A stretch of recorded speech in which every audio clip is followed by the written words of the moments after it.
In today's video, I'll be painting a study of one of Rembrandt's self-portraits.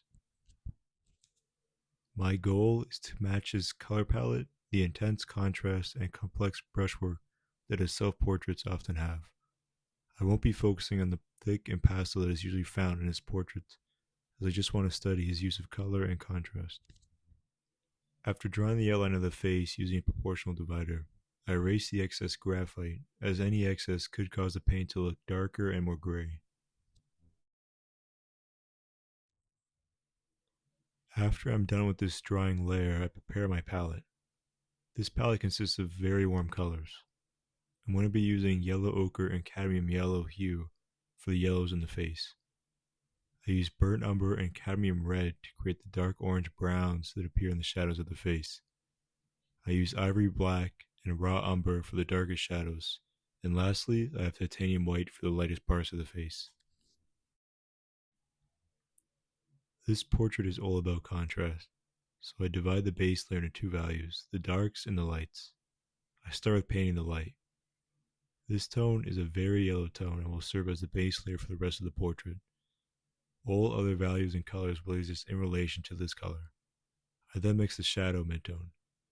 I don't want the shadows to be too dark yet. They're simply there to give me the idea that it is a shadow.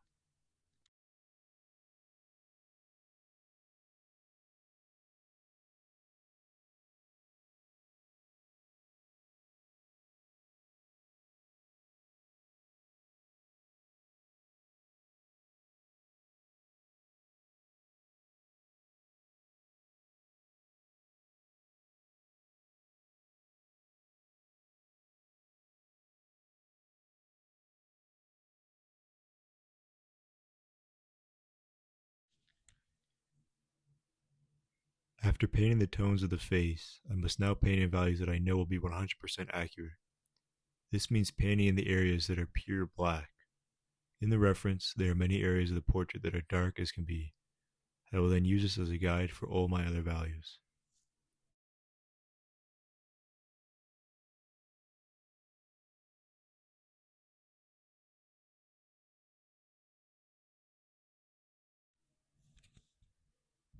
After painting the darkest areas of the portrait, I go back to the midtones of the face. I try and use the black I just painted as a guide to make any edits to this original layer. I notice that the lighter area of the face should be a dark yellow, so I make this adjustment. I then go in and paint in the true value of the shadows.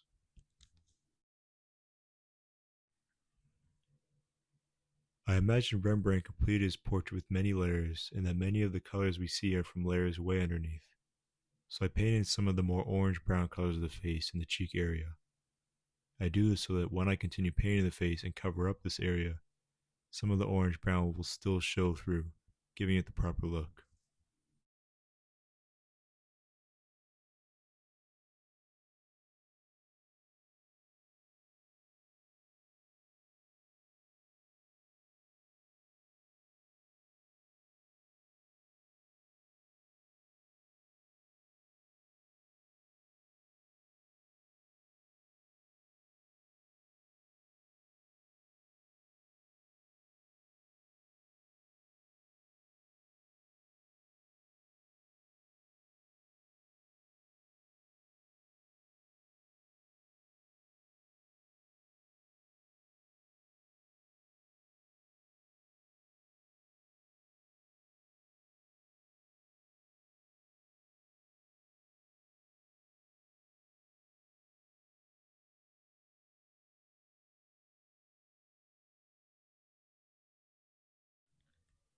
As I said earlier, this is a very warm portrait, but there are still some cool areas.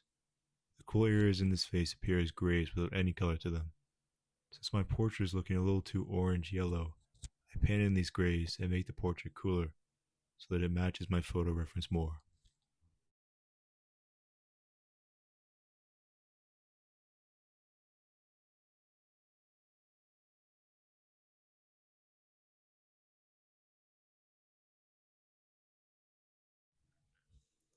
After fixing up the eyes and the nose, I realized in my photo reference that the portrait has a subtle yellow tone in the light areas of the face, so I add this in. I then paint the mouth quickly as it doesn't have much detail to it.